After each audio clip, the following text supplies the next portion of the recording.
Like, comment. मानो बहन, लगता है आज भूखे ही सोना पड़ेगा। दोपहर हो गई लेकिन अभी तक हमें एक भी दाना नहीं मिला। मेरा तो भूख से बुरा हाल है। बिजली बहन, आप चिंतित न हो, हमें जरूर कुछ न कुछ खाने को मिल जाएगा। वो दोनों बैठी ऐसी बातें कर ही रही थी कि वहाँ एक पक्षी आ जाता है। चिड़िया और काफी कहाँ से आए हो? पक्षी भैया, हम पहाड़ों वाले जंगल से आए हैं। हम दोनों भोजन की खोज में निकली थी। उड़ते उड़ते यहाँ तक पहुँच गयी। अरे पक्षी भैया, क्या तुम बता सकते हो कि हमें भोजन कहाँ से मिलेगा?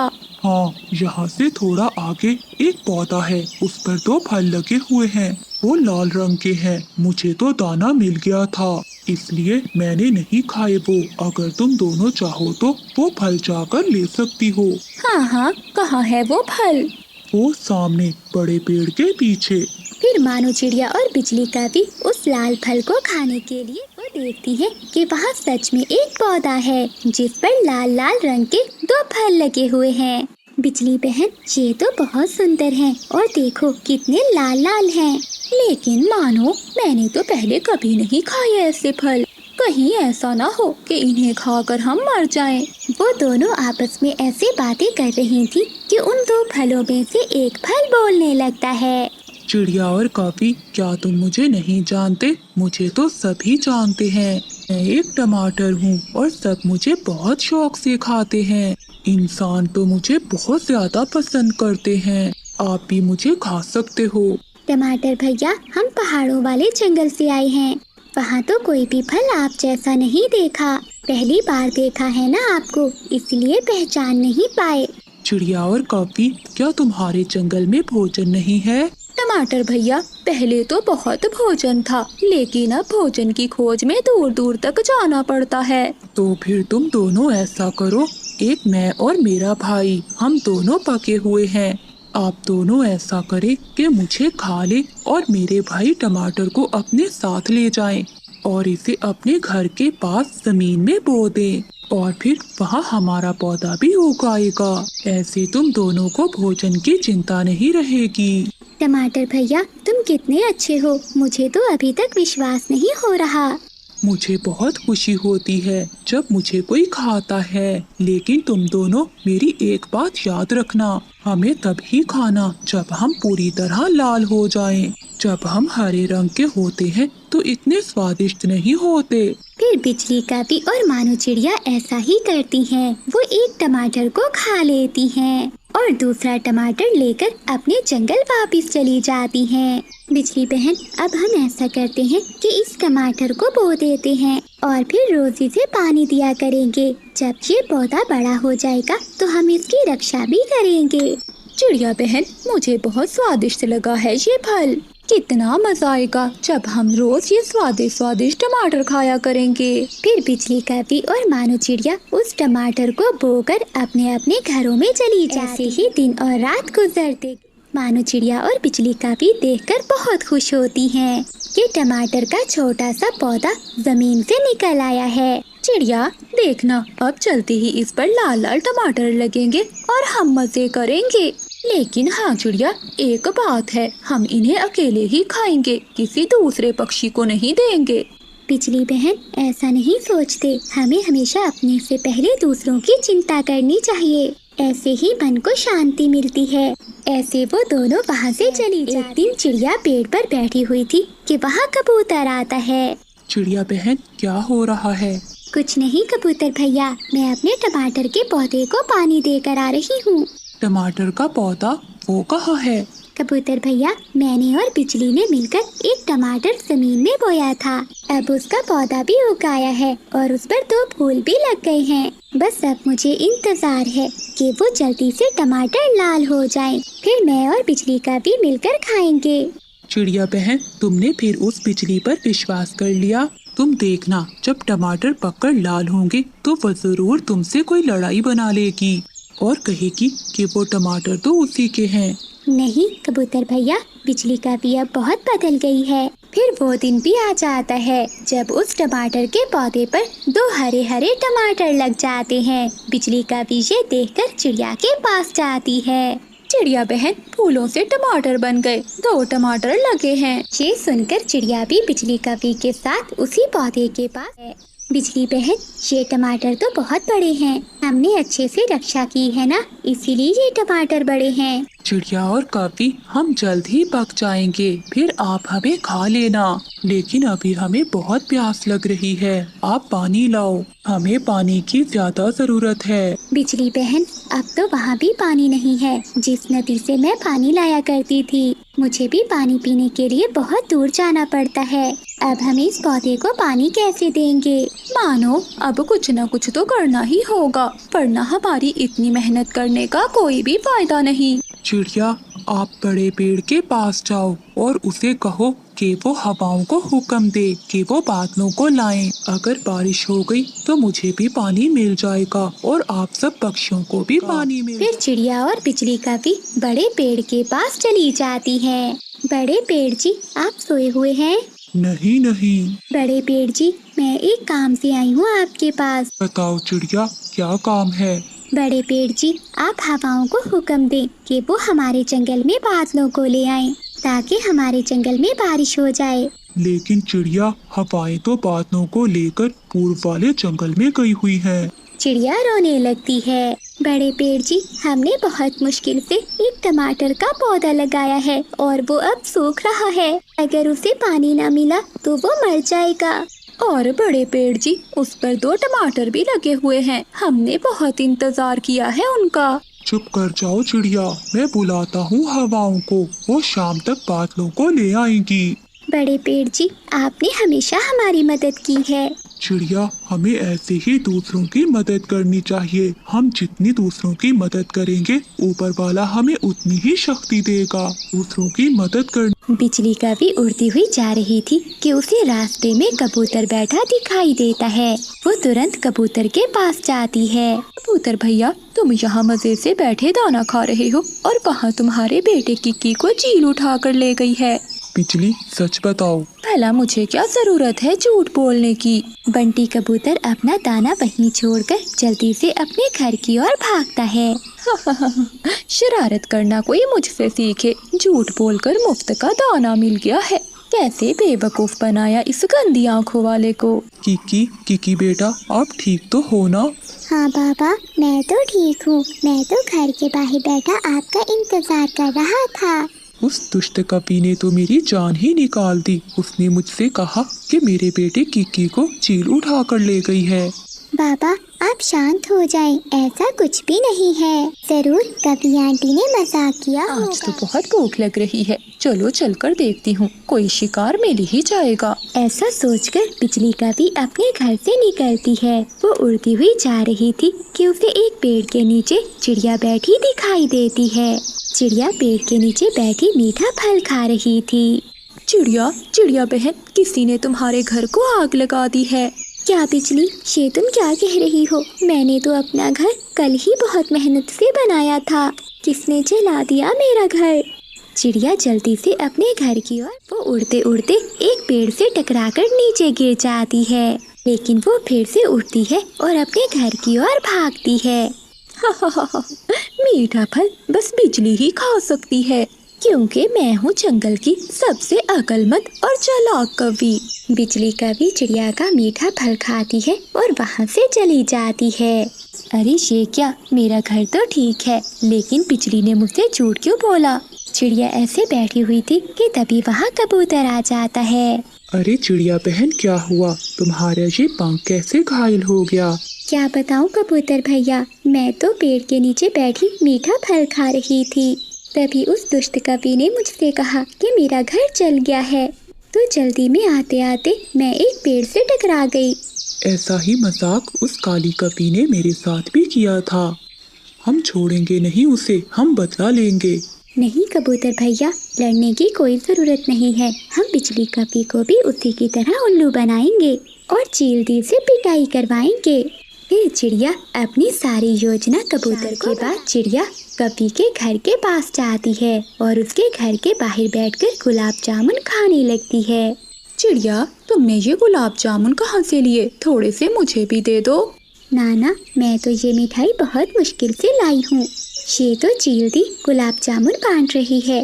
क्या चील गुलाब जामुन बांट रही है, लेकिन किस खुशी में? बिजली, बात तो दुख की है, लेकिन जमाने के भी उल्टे रिवाज हैं। चील की माँ मर गई और चीलों में ये रस्म रिवाज है कि उनकी माँ के मरने पर पक्षियों में गुलाब जामुन बांटते हैं। मैं भी गुलाब जामुन लूंगी, मैं भी चील से गुलाब जामुन लूंगी। हाँ कभी, मैं तो कहती हूँ कि बादल को भी साथ ले जाओ, वो भी चील दी से मिठाई लेकर खा लेगा। फिर बिजली कभी जाती है और वो अपने पति को उठाती है। उठो बादल जी, जल्दी से मेरे साथ चलो, आज मैं तुम्हें जी भर कर गुलाब जामुन खिलाऊंगी।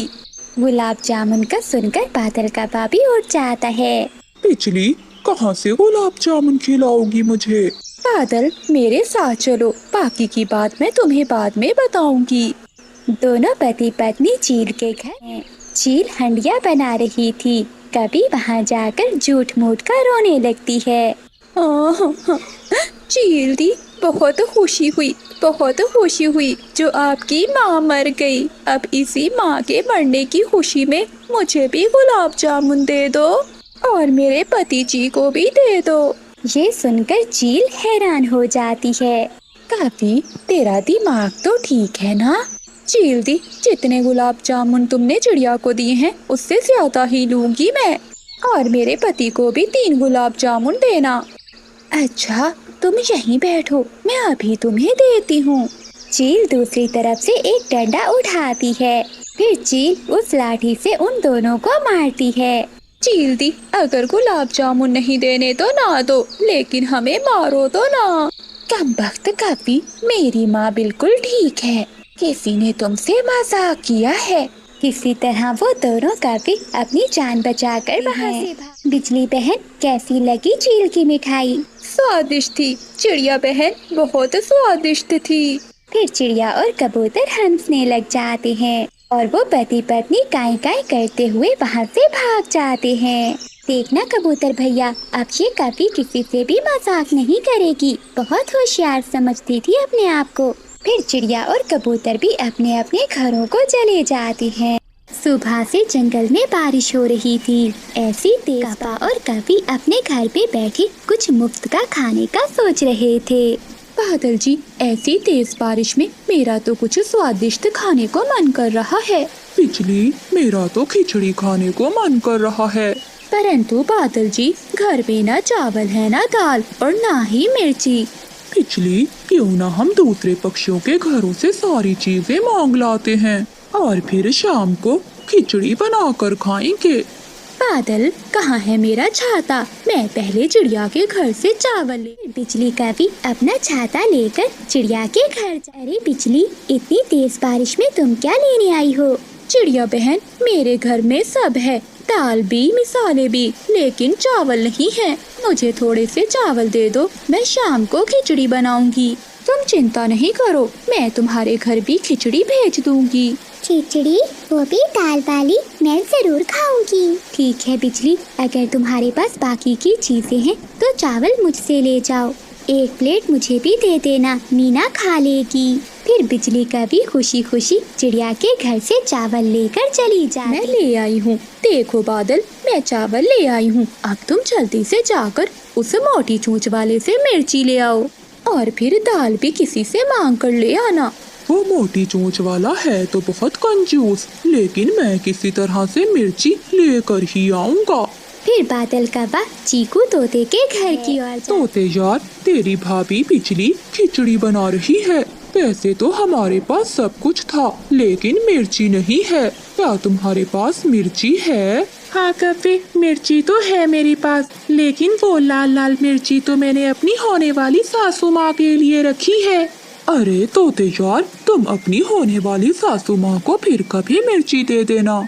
आज वो मिर्ची मुझे दे दो, मैं तुम्हें 1 प्लेट खिचड़ी की देकर जाऊंगा। ठीक है कफे, तो मैं अपनी होने वाली सासू माँ को खिचड़ी दूंगा ताकि वो मेरी चिंकी से जल्दी शादी कर दे।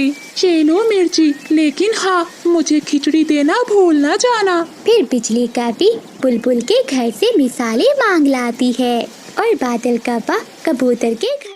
क्या हुआ कफे? ऐसी तेज बारिश में तुम यहाँ क्या करने आए हो? कबूतर कबूतर यार, मेरी पत्नी बिजली खिचड़ी बना रही है, लेकिन घर में दाल नहीं थी। अगर तुम मुझे थोड़ी सी दाल दे दो तो एक प्लेट मैं तुम्हें भी खिचड़ी की दूंगा। अरे कबूतर जी, खिचड़ी तो मुझे बहुत पसंद है, आप कफे को दाल दे दीजिए। लेकिन हाँ कफे भैया, एक प्लेट खिचड़ी मुझे जरूर देकर जाना। हाँ हाँ बबली बहन, जरूर। ऐसे पूरे जंगल से चीजें मांग मांग कर कप्पा और कपी खिचड़ी बनाना शुरू करते हैं। बादल, देखा घर में एक चीज भी नहीं थी, हमने पक्षियों से चीजें मांग मांग कर सारी इकट्ठी कर ली हैं। और सब पक्षी एक प्लेट की लालच में आ गए। कुछ भी नहीं मिलेगा उन्हें। खिचड़ी तो खाएंगे मैं और मेरी पत्नी। ऐसा कहते हुए वो दोनों पति पत्नी हंसने लगे। मम्मा जाएं और पूछ कर आएं, क्या अभी तक खिचड़ी नहीं बनी? लेकिन मीना बेटी, बाहर बहुत तेज बारिश हो रही है। मम्मा जाएं, ऐसा ना हो कि बिजली आंटी सारी ही खिचड़ी खा। या अपना छाता लेकर बिजली कपी के, बिजली बहन क्या बन गए चावल? चिड़िया, तुम यहाँ क्या करने आई हो? जब खिचड़ी बन जाएगी तो मैं तुम्हारे घर में दे जाऊंगी। नहीं कपी, मैं यहीं बैठकर थोड़ी देर इंतजार कर लेती हूँ। थोड़ी देर बाद तोता भी वहाँ आ जाता है। चिड़िया, तुम यहाँ क्या लेने आई हो? बिजली बहन मुझसे चावल मांग कर लाई थी और मैं खिचड़ी लेने आई हूँ। और मुझसे मिर्ची लाया था कप्पा, मुझे भी एक प्लेट खिचड़ी दो। हाँ चिड़िया बहन, वो मिर्ची खत्म हो गई थी, इसलिए तेरा भाई बादल तोते से मिर्ची ले आया था। तभी बंटी कबूतर और बबली कबूतरी भी आ जाते हैं। और हाँ, दाल हमसे मांग कर लाए थे, हमें भी एक प्लेट खिचड़ी दो। तभी बुलबुल भी वहाँ पहुँच जाती है। क्या बन गए चावल? मेरे मिसालों की खुशबू तो दूर दूर तक जा रही है। बुलबुल, क्या मिसालें तुमसे मांग कर लाई थी बिजली? चिड़िया, मैंने तो सोचा था कि सभी पक्षियों के घर से चीजें मांगकर खिचड़ी बनाकर खाएंगे, मगर तुम सब तो यहाँ ही आ गए। अब ये खिचड़ी हम सब मिलकर खाएंगे। फिर खिचड़ी भी पककर तैयार हो जाती है। जिस चीज की चीजें हैं इस खिचड़ी में वो खाना शुरू करे।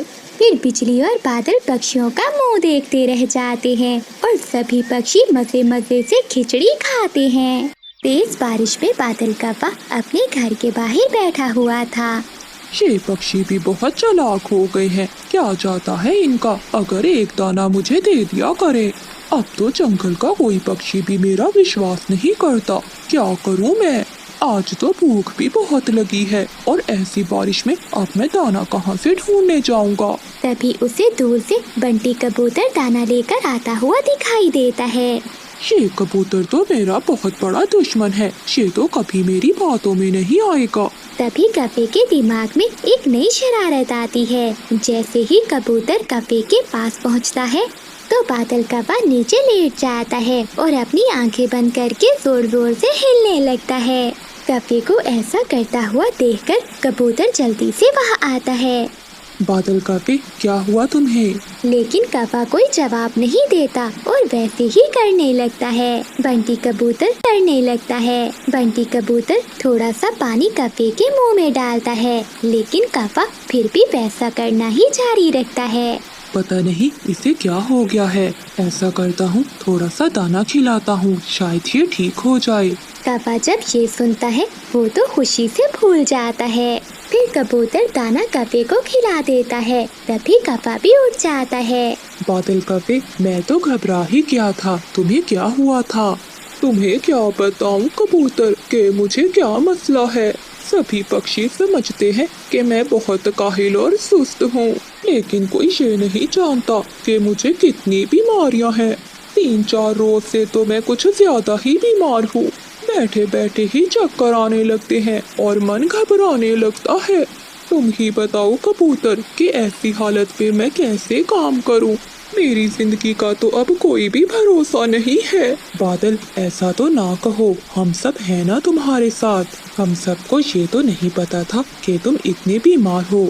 मैं सभी पक्षियों से कह दूंगा कि तुम्हारा ख्याल रखें। कप्पे के दिल में तो लड्डू फूट रहे थे। फिर कबूतर वहाँ से चला जाता है। मैं भी कप्पा हूँ, जितना ऊपर से काला हूँ उतना ही अंदर से काला हूँ। ये तो मेरी शान के खिलाफ है कि मैं कोई काम करूं।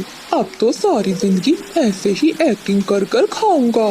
फिर कबूतर चिड़िया के घर जाता है। चीकू तोता भी वहीं बैठा हुआ था। चिड़िया बहन, तुम्हें तो पता है कि बादल कौवा कितना आलसी है, इसलिए मैं उसके सबसे ज्यादा खिलाफ हूँ। लेकिन असल बात का तो मुझे अब पता चला है। क्या हुआ बंटी भैया, आप इतने परेशान क्यों लग रहे हो? चिड़िया बहन, वो कौवा तो बहुत बीमार है। उसको तो ऐसी बीमारी लगी हुई है कि वो बीमारी मेरी समझ में भी नहीं आई और ना ही उस बीमारी का कोई इलाज है। मैं इसीलिए यहाँ आया हूँ कि इस मुश्किल समय में हमें उसे अकेला नहीं छोड़ना चाहिए। हाँ कबूतर, तुम ठीक कह रहे हो। उसने आज तक हमारे जंगल में कुछ भी अच्छा नहीं किया, लेकिन जो भी हो वो है तो हमारे जंगल का पक्षी। हमारे जंगल की रौनक उसी की वजह से ही है। बताओ कबूतर, हमें क्या करना होगा? मैंने सोचा है कि हम सब मिलकर बारी बारी उसे दाना दिया करेंगे। हाँ बंटी भैया, आपकी बात बिल्कुल ठीक है, हम ऐसा ही करेंगे। अगली सुबह वो तीनों पक्षी बादल कौवे के पास जाते हैं। बादल भैया, मुझे आपसे बहुत शिकायत है। जैसा भी हो, मैंने हर मुश्किल समय में आपका साथ दिया है। आपको मुझे बताना चाहिए था अपनी बीमारी का। मानो बहन, मैं तुम्हें परेशान नहीं करना चाहता था, बस मैं अकेला ही लड़ना चाहता था। ऐसा कहते हुए कौवा फिर से वही एक्टिंग करना शुरू कर देता है। ये देखकर चिड़िया डर जाती है और वो कबूतर के बताए हुए मुताबिक एक दाना कौवे के मुंह में डाल देती है। कुछ ही देर में कौवा उठकर बैठ जाता है। कौवे भैया, आपने घबराना नहीं है, आप जल्दी ठीक हो जाएंगे। मानो बहन, मुझे लगता है अब मैं जल्दी ही मर जाऊंगा। ये बीमारी मुझे मारकर ही मेरा पीछा छोड़ेगी। अभी तो आज मुझे अपने घोंसले की मुरम्मत का काम भी करना था।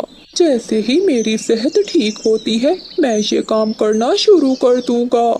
कौवे भैया, मैं कर दूंगी आपके घोंसले का काम। इसी हालत में मैं आपको घर का काम नहीं करने दूंगी। ठीक है चिड़िया बहन, अगर तुम कह रही हो तो ठीक है, वरना मैं खुद ही कर लेता। बेचारी चिड़िया सारा दिन जंगल से सूखे तिनके लाकर कौवे की छत की मुरम्मत करती है। अगले दिन बादल कौवे का मामा साथ वाले जंगल से आता है। वो देखता है कि सभी पक्षी कौवे की बहुत सेवा कर रहे हैं। पक्षियों के जाते ही उसका मामा बादल कौवे के पास जाता है। भांजे, क्या तुम जंगल के राजा तो नहीं बन गए जो सभी पक्षी तुम्हारी इतनी सेवा कर रहे हैं? मामा जी, ऐसा ही समझ ले। अगर आप कहें तो आपको भी ये राज बता दूं। तभी कबूतर वहीं से गुजर रहा था। वो उन दोनों की बातें सुन लेता है। मामा जी, सभी पक्षी मुझे देखकर दूर भागते थे, कहीं मैं उनसे कुछ मांग ना लूं। लेकिन इस बार मैंने भी ऐसा खेल खेला है कि आपने अपनी आँखों से देख ही लिया है।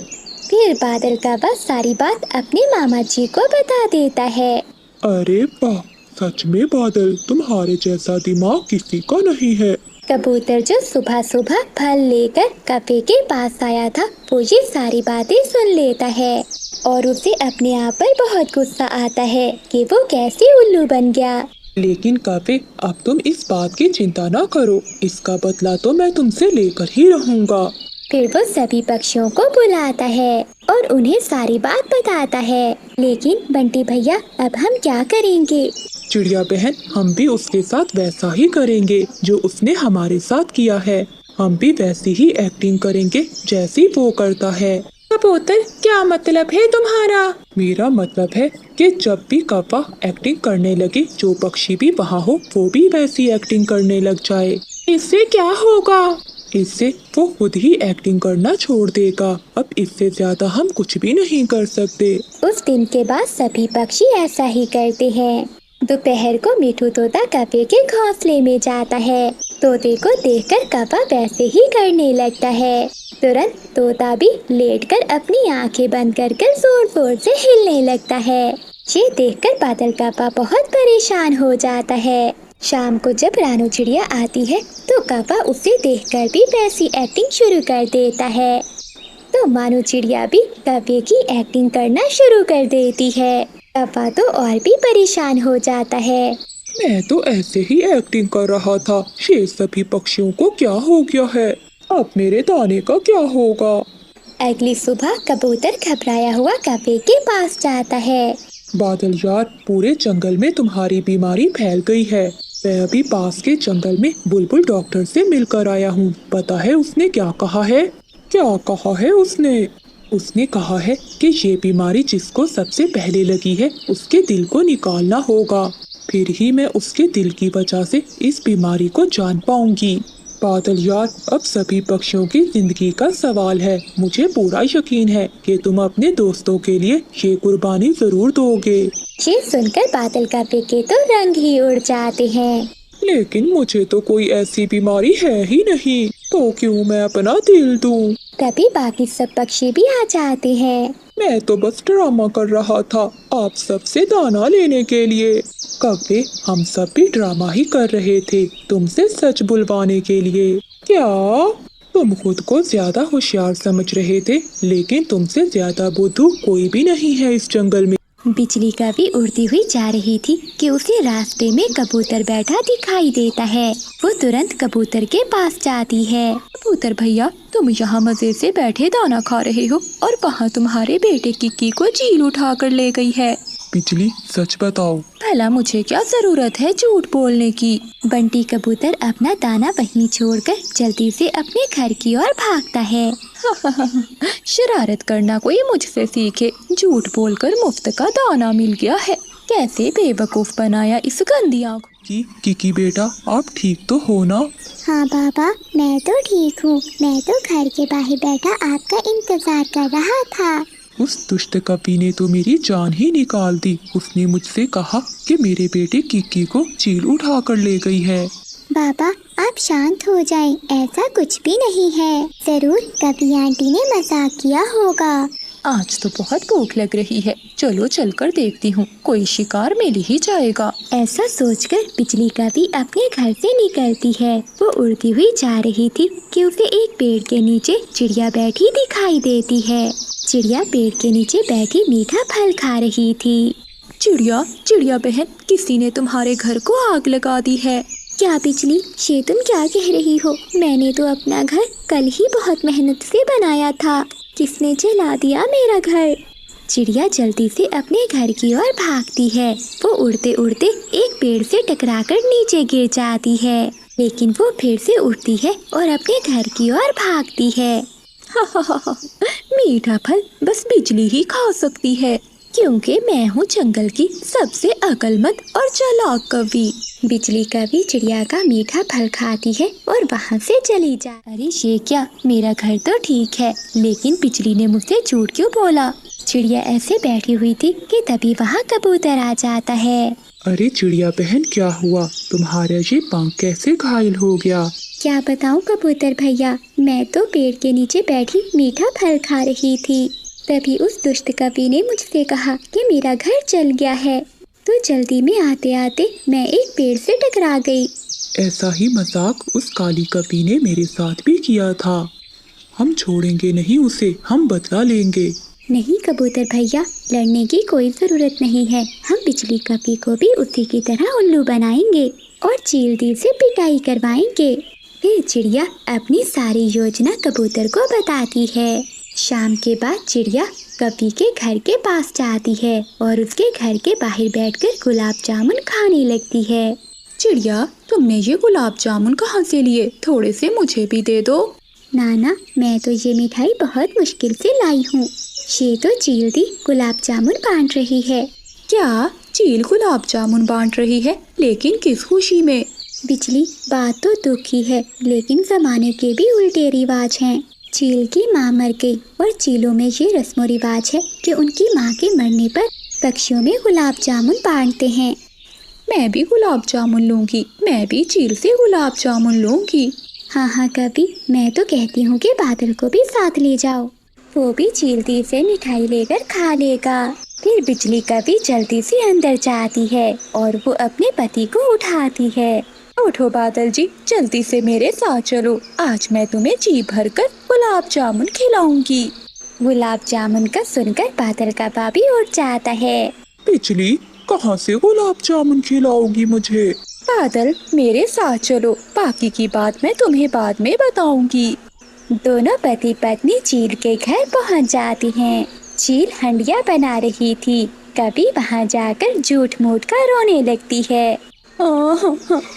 चील दी, बहुत खुशी हुई जो आपकी माँ मर गई। अब इसी माँ के मरने की खुशी में मुझे भी गुलाब जामुन दे दो और मेरे पति जी को भी दे दो। ये सुनकर चील हैरान हो जाती है।